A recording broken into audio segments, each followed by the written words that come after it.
పాపం yellow media కొన్ని రోజులుగా ఎల్లో మీడియాకు చిక్కుల మీద చిక్కులు వచ్చి పడుతున్నాయి. రేవంత్ను కవర్ చేయలేక, చంద్రబాబును రక్షించుకోలేక ఎల్లో మీడియా అక్షరాలు కింద మీద పడుతున్నాయి. తెలంగాణ అసెంబ్లీ సాక్షిగా రాయలసీమ ఎత్తిపోతల పథకంపై సీఎం రేవంత్ రెడ్డి చేసిన వ్యాఖ్యలు ఏపీలో చంద్రబాబు రాజకీయ భవిష్యత్తునే ప్రశ్నార్థకం చేశాయి. చంద్రబాబును అనూహ్యంగా ఆత్మరక్షణలో పడేశారు రేవంత్ రెడ్డి. ఎల్లో మీడియా మాత్రం రేవంత్ రెడ్డి కామెంట్స్ ని దాచడానికి ప్రయత్నించినా జరగాల్సిన నష్టం జరిగిపోయింది. కానీ విచిత్రం ఏంటంటే రాయలసీమకు ద్రోహం చేసింది చంద్రబాబు అయితే వైఎస్ జగన్ మీద బురద జల్లాలని ఎల్లో మీడియా చూడడం విచిత్రం. రాయలసీమకు నిజమైన ద్రోహే కాదు, శత్రువు కూడా చంద్రబాబే. ఎందుకంటే రాయలసీమ ప్రాజెక్టును అడుగడుగునా అడ్డుకోవడానికి చంద్రబాబు యత్నించినట్టు ఆధారాలున్నాయి. ఎన్జీటీలో ఫిర్యాదు చేయించింది చంద్రబాబు కాదా? మొత్తం మీద తెలంగాణ సీఎం రేవంత్ రెడ్డి గురువు చంద్రబాబునే శాసిస్తున్నారు అంటున్న సీనియర్ జర్నలిస్ట్ కేఎస్ఆర్ విశ్లేషణ ఇప్పుడు చూద్దాం. ఎల్లో మీడియాకు తాజాగా పెద్ద చిక్కే వచ్చింది. తెలంగాణలో కాంగ్రెస్ ముఖ్యమంత్రి రేవంత్ రెడ్డికి, ఏపీలో చంద్రబాబుకు అండగా ఉండే ఈనాడు, ఆంధ్రజ్యోతి తదితర ఎల్లో మీడియా సడన్ గా ఇబ్బందిలో పడింది. రాయలసీమ లిఫ్ట్ ఇరిగేషన్ స్కీమ్ కు సంబంధించి రేవంత్ రెడ్డి చేసిన ప్రకటనే దానికి కారణం. తన గురువు అయిన చంద్రబాబును రేవంత్ అనూహ్యంగా ఆత్మరక్షణలో పడేశారు. ఆ స్కీమ్ పనులను తాను చెబితేనే చంద్రబాబు నిలుపుదల చేశారని అసెంబ్లీలో చెప్పడంతో ఏపీలో తెలుగుదేశంతో పాటు ఎల్లో మీడియాకు దిక్కుతోచని పరిస్థితి ఏర్పడింది. రేవంత్ రెడ్డి విమర్శించే ధైర్యం తెలుగుదేశం పార్టీ ఎటూ చేయదు. దానికి వంతపాడే జనసేన, బీజేపీలు కూడా కామ్ గానే ఉన్నాయి. ఎల్లో మీడియాకు మాత్రం మింగుడు పడని పరిస్థితి నెలకొంది. దాంతో ఆ మీడియాకు చెందిన పత్రికలు రేవంత్ ప్రకటనను కేవలం తెలంగాణకే పరిమితం చేశాయి. చంద్రబాబుకు నష్టం జరిగే సమాచారాన్ని ఈ మీడియా ఎడిట్ చేసి ఏపీ పాఠకులను మోసం చేయడానికి యత్నించింది. ఏపీలో కనిపించకుండా ఆ వ్యాఖ్యలను ఇచ్చారు, లేదా అసలు కనిపించకుండా చేశారు. రేవంత్ ప్రకటనను యథాతథంగా సాక్షి మీడియా మాత్రమే వచ్చింది. అలాగే సోషల్ మీడియాలో ప్రచారం అయ్యాయి. దీనికి సంబంధించిన విశ్లేషణలు కూడా వచ్చాయి. ఈనాడు, ఆంధ్రజ్యోతి అలా చేయకపోగా మరుసటి రోజు వైఎస్ఆర్ కాంగ్రెస్ అధినేత, మాజీ ముఖ్యమంత్రి వైఎస్ జగన్ పై బురజల్లే వార్తలకు ప్రాముఖ్యత ఇచ్చి తమ నిజ స్వరూపాన్ని మరోసారి బట్టబయలు చేసుకున్నాయి. ఈ క్రమంలో ఎల్లో మీడియా ఎలా బిహేవ్ చేసిందో చూడండి. ఈనాడు పత్రిక తెలంగాణ ఏషియన్లో చచ్చినా బతికినా తెలంగాణ కోసమే అన్న హెడ్డింగ్ పెట్టి రేవంత్ చేసిన వ్యాఖ్యలను ప్రచురించింది. ఇందులో ఎక్కడ కీలకమైన రాయలసీమ లిఫ్ట్ ను చంద్రబాబుకు చెప్పి తాను ఆబ్జయించానని రేవంత్ తెలిపిన అంశానికి ప్రాధాన్యత ఇవ్వలేదు. కనీసం సబ్-హెడ్డింగ్ కూడా పెట్టలేదు. లోపల పేజీలో మాత్రం కొద్దిగా రాశారు. అందులో కూడా జగన్ ప్రస్తావన తెచ్చారు. జగన్ కు పంచపక్ష ప్రమాణాలు పెట్టి భుజం తట్టి కేసీఆర్ ప్రోత్సహిస్తే తాను చంద్రబాబుపై ఒత్తిడి తెచ్చి రాయలసీమ లిఫ్ట్ ఇరిగేషన్ ప్రాజెక్టును ఆపించానంటూ రేవంత్ చేసిన కామెంట్ ను ముద్రించారు. పోని ఇంతవరకు బాగానే ఉందనుకుందాం. కనీసం లోపల పేజీలో ఈ మాత్రమే వేశారు. మరి ఇది ఏపీకి చాలా ముఖ్యమైన అంశం కదా. అయినా ఈ కథనాన్ని ఈనాడు ఏపీ ఏషియన్లో వేసినట్లు కనిపించలేదు. మరుసటి రోజు మాత్రం మంత్రులు సవిత, రామానాయుడులు చేసిన ప్రకటనలు మాత్రం మొదటి పేజీలో చాలా ప్రాముఖ్యత ఇచ్చి ప్రచురించారు. కాగా తెలంగాణ మాజీ మంత్రి హరీష్ రావు తన పవర్ పాయింట్ ప్రజెంటేషన్ లో దీనిపై రేవంత్ అబద్ధాలు చెప్పారని చేసిన వ్యాఖ్యకు ప్రాధాన్యత ఇవ్వడం ద్వారా చంద్రబాబు పట్ల ఈ మీడియా స్వామి భక్తి చూపింది. రాయలసీమ లిఫ్ట్ ఆగడానికి కారణం జగనే అని ఏపీ మంత్రి సవిత ఆరోపించారు. ఎన్జీటీ ఆదేశాలతో 2020లోనే ఎత్తిపోతల పనులు నిలిచిపోయాయని ఆమె అన్నారు. చంద్రబాబును బూచిగా చూపుతూ తెలంగాణ నేతల రాజకీయ ఎత్తుగడలుగా ఈ ఉదాంతాన్ని కొట్టిపారేశారు. అంతే తప్ప తెలంగాణ ముఖ్యమంత్రి రేవంత్ రెడ్డిని ఒక్క మాట అనలేకపోయారు.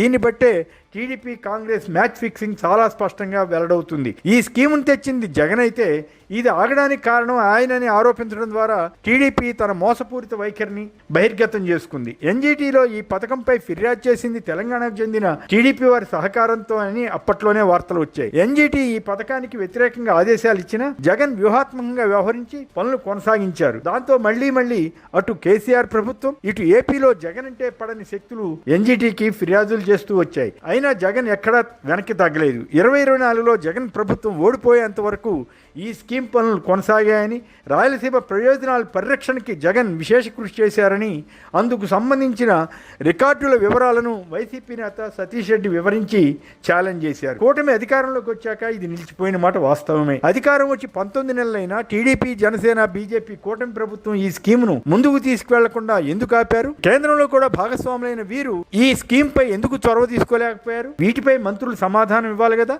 ఆ ఊసే లేకుండా వారు స్టేట్మెంట్ ఇచ్చారు. కేంద్రంలోనూ రాష్ట్రంలోనూ డబుల్ ఇంజన్ సర్కార్ నడుపుతున్నామని ఊదరగొట్టే ఈ నేతలు కేంద్రం నుంచి అవసరమైన అనుమతులు తెచ్చి ఉండాలి కదా.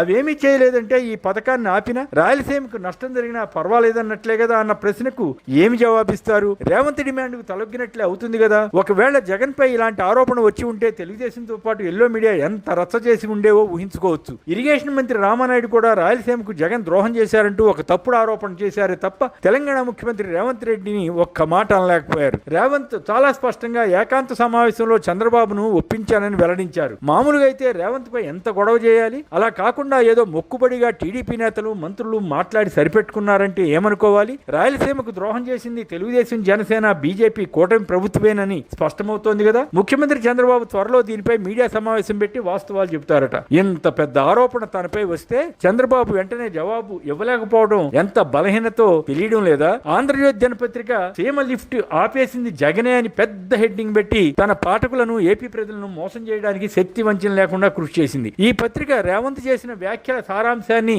ఒక్క ముక్క కూడా ఏపీ ఎడిషన్లో ప్రస్తావించినట్లు కనపడలేదు. ఆ తర్వాత రోజు మాత్రం తాటికాయ అంత శీర్షిక పెట్టి జగన్ పై బురద చల్లడానికి యత్నించింది. రేవంత్ ప్రకటనతో చంద్రబాబుకు తీరని నష్టం జరిగిందని గమనించిన ఈ ఎల్లో మీడియా మొత్తం ఇష్యూని జగన్ పై నెట్టేసి టీడీపీని రక్షించాలని విఫలయత్నం చేసింది. అనుమతులు లేవు, డిపిఆర్ లేదు, అయినా జగన్ 2020లో ఈ ప్రాజెక్టును చేపట్టారని ఈ పత్రిక రాసింది. పర్యావరణ అనుమతులు వచ్చాకే నిర్మించాలని కేంద్రం ఆదేశాలు ఇచ్చిందని ప్రభుత్వ వర్గాలు తెలిపాయంటూ ఒక వార్తను రాశారు. తెలుగుగంగతో సహా ఏ స్కీమ్ కు అనుమతులు తీసుకున్నాకే పనులు ప్రారంభించారో చెప్పగలరా? జగన్ అధికారంలో ఉన్నప్పుడు ఈ స్కీమ్ పనులను చెడగొట్టడానికి ఎల్లో మీడియా ఎన్ని ఎత్తులు వేసింది తెలియజేస్తూ సోషల్ మీడియాలో విశ్లేషణలు వస్తున్నాయి. అసలు ఈ వివాదానికి కారణం ఎవరు? రేవంత్ రెడ్డి కదా. ఆయన ఎందుకు ఈ మీడియా ఒక్క ప్రశ్న వేయలేకపోయింది? అటు రేవంత్ తోనూ, ఇటు చంద్రబాబుతోనూ, ఈనాడు యజమాని కిరణ్ కు, ఆంధ్రజ్యోతి యజమాని రాధాకృష్ణకు ఉన్న సంబంధాలు అందరికీ తెలిసినవే. వారి వ్యాపార ప్రయోజనాల కోసం జర్నలిజాన్ని తాకట్టు పెట్టారన్న విమర్శను ఎదుర్కొంటున్నారు. మొత్తం మీద ఈ వ్యవహారం ఎల్లో మీడియాకు గొంతులో పచ్చి వెలక్కాయ పడినట్లు అవడంతో